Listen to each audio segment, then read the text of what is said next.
નમસ્કાર, આપ જોઈ રહ્યા છો પ્રકોપ ન્યૂઝ। રાજકોટ જિલ્લાના ધોરાજી શહેરમાંથી એક ધાર્મિક અને સેવાભાવી કાર્યક્રમના સમાચાર સામે આવ્યા છે। રાજકોટ જિલ્લાના ધોરાજી કૈલાશનગર વિસ્તારમાં રાધે સત્સંગ મહિલા મંડળ દ્વારા ગૌ સેવાના લાભાર્થે શ્રીમદ ભાગવત સપ્તાહ જ્ઞાન યજ્ઞ પારાયણનું ભવ્ય આયોજન કરવામાં આવ્યું છે।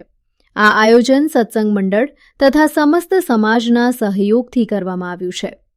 શ્રીમદ ભાગવત સપ્તાહ જ્ઞાન યજ્ઞ દરમિયાન વ્યાસપીઠ પર શાસ્ત્રીજી રાજુભાઈ એજાની પોતાની મધુર વાણી અને સંગીતમય જ્ઞાનશૈલી દ્વારા અલૌકિક કથામૃતનું રસપાન કરાવી રહ્યા છે, જેને લઈ શ્રદ્ધાળુઓમાં ભારે ઉત્સાહ જોવા મળી રહ્યો છે। આ ભાગવત સપ્તાહ દરમિયાન શ્રી નૃસિંહ પ્રાગટ્ય, શ્રી વામન જન્મ, શ્રી રામ જન્મ, શ્રી કૃષ્ણ જન્મ, શ્રી કૃષ્ણ લીલા, શ્રી ગોવર્ધન લીલા, શ્રી રૂકમણી વિવાહ, શ્રી સુદામા ચરિત્ર તેમજ અન્નકોટ ઉત્સવ જેવા વિવિધ ધાર્મિક ઉત્સવો ઉજવવામાં આવી રહ્યા છે। આ ઉપરાંત દરરોજ રાત્રે રાસમંડળી, શ્રીનાથજી સત્સંગ, રાસ ગરબા અને સત્યનારાયણ કથા જેવા અનેક ધાર્મિક અને સાંસ્કૃતિક કાર્યક્રમોનું પણ આયોજન કરવામાં આવી રહ્યું છે। આ શ્રીમદ ભાગવત સપ્તાહમાં આમંત્રણને માન આપી પૂર્વ સાંસદ રમેશભાઈ ધડુક વિશેષ ઉપસ્થિત રહ્યા હતા, જ્યારે ધારાસભ્ય મહેન્દ્રભાઈ પાડલિયા પણ કાર્યક્રમમાં પધાર્યા હતા।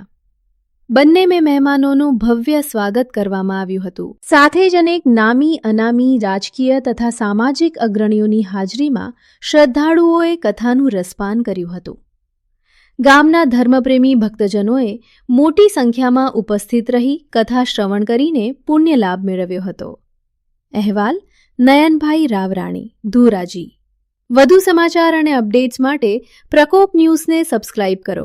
હું ફરી મળીશ નવા સમાચાર સાથે, ત્યાં સુધી ધન્યવાદ। મારું નામ તૃપ્તિબેન જોશી છે। આજ રોજ અમે રાધે સત્સંગ મંડળ મહિલા મંડળે અમે સપ્તાહનું આયોજન કરેલ છે।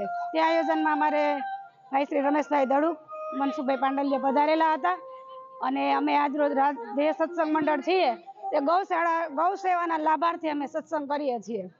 દરેક વખતે ગમે ત્યાં બીમાર ગાયો કે ગમે એ હોય એના માટે અમે આ સત્સંગ કરીએ છીએ અને સત્સંગ અમારું રાધે સત્સંગ મંડળ ચાલે છે તેને 20 વર્ષ થયા છે અને અમે આવા ભગીરથ કાર્ય અવારનવાર કરતા રહીએ છીએ।